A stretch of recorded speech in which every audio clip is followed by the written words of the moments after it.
আপনারা নিশ্চয়ই শুনেছেন যে ওয়েস্ট বেঙ্গলের এসআইআর ড্রাফট রোল গতকাল 16ই ডিসেম্বর বেরিয়ে গেছে এবং আপনারা এই লিস্টের মাধ্যমে জানতে পারবেন যে আপনার নাম নতুন এসআইআর লিস্টে আছে কি নেই।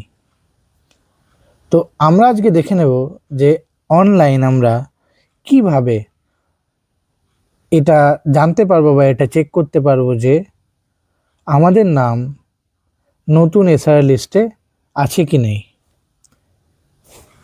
আমরা সবাই জানি গত 1 থেকে 1.5 মাস ধরে এসআইআর ফর্ম আমাদেরকে বিলি করা হয়েছিল এবং সেটিকে ফিল আপ করে আমরা আমাদের বিএলওদের বা অনলাইনে আমরা জমা দিয়েছিলাম। তো জমা দেওয়ার পর এবার সেই নামগুলি লিস্টের মধ্যে উঠেছে কি না সেটি আপনারা চেক করে নিতে পারবেন আমি যে প্রসেসটা এরপরে দেখাতে যাচ্ছি তার মাধ্যমে।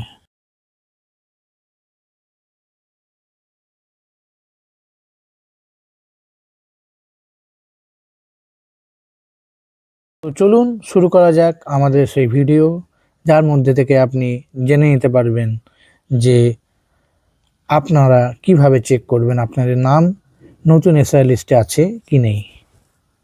এটির জন্য আপনাদের মোবাইল স্ক্রিনের গুগল ক্রোমে যেতে হবে এবং সেখানে eci.gov.in এই ওয়েবসাইটটি এন্টার করতে হবে। এই পেজটিতে গিয়ে আপনারা search your name in E roll বলে একটি বাটন দেখতে পাবেন। তো আপনাদের এই search your name in E রোলে ক্লিক করতে হবে। আপনারা যখন এটিতে ক্লিক করবেন আরেকটি পেজ ওপেন হয়ে যাবে। এই পেজটিতে গেলে আপনারা দেখতে পাবেন একটি অপশান আছে সার্চ বাই এপিক। তো আমরা এই সার্চ বাই এপিক দিয়েই আমরা আজকে আমাদের নামটা আছে কিনা সেটা দেখব। এপিক মানে হচ্ছে আমাদের ভোটার নাম্বার। তো আমরা এখানে ল্যাঙ্গুয়েজটি সিলেক্ট করে নেব।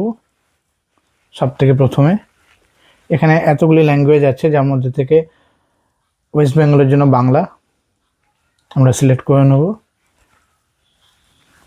আপনি হিন্দিতে জানতে চাইলে হিন্দিতেও সিলেক্ট করতে পারেন এবং আরও যে অপশনগুলো আছে।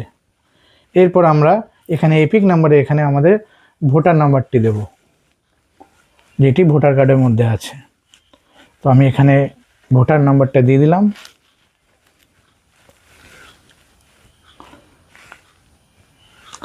এরপর আমরা এখানে সিলেক্ট ইওর স্টেট, আমাদের রাজ্যটি সিলেক্ট করব, যেটি হচ্ছে ওয়েস্ট বেঙ্গল, কারণ আমরা ওয়েস্ট বেঙ্গল এসআইআর লিস্ট দেখছি।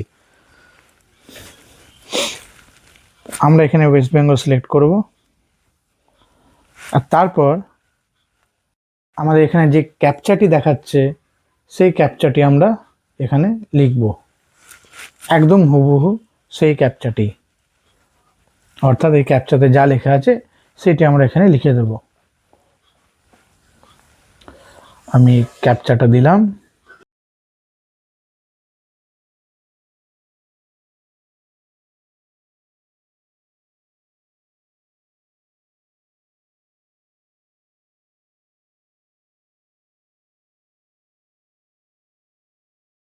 আর এরপর আমরা সার্চে ক্লিক করে দেবো।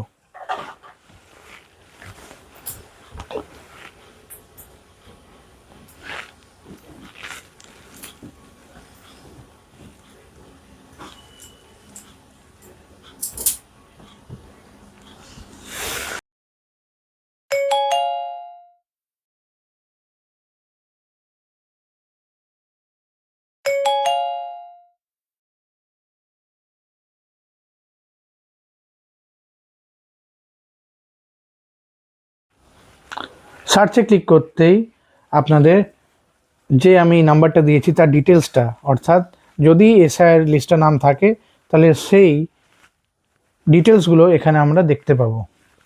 যেরকম এখানে দেখতে পাচ্ছি এপিক নাম্বার, নাম, বয়স অর্থাৎ age, relative name, state, district, assembly constituency তার মানে আপনার যে বিধানসভা এলাকা, পার্ট নাম্বার এবং অন্যান্য ডিটেলসগুলি এখানে থাকবে। এবং লাস্টে অ্যাকশনসের মধ্যে দেখবেন ভিউ ডিটেলস বলে একটি লিঙ্ক আছে, সেই লিঙ্কে যদি আপনি ক্লিক করেন তাহলে আরও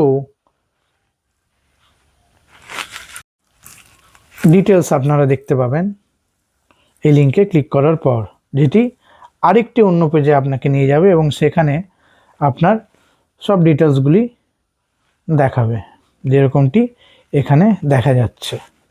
তো এইভাবে আপনারা চেক করে নিতে পারেন যে আপনাদের নামটি নতুন এসআইআর লিস্টে আছে কি নেই। তো আজকের ভিডিওটি এইটুকুই, পরের ভিডিওতে আবার দেখা হচ্ছে। আমার চ্যানেলটি সাবস্ক্রাইব করতে ভুলবেন না এবং আপনাদের কি সমস্যা হচ্ছে, কি কোয়েরি, কমেন্টে নিশ্চয়ই জানাবেন। আমি যতদূর পারবো হেল্প করব। Thank you.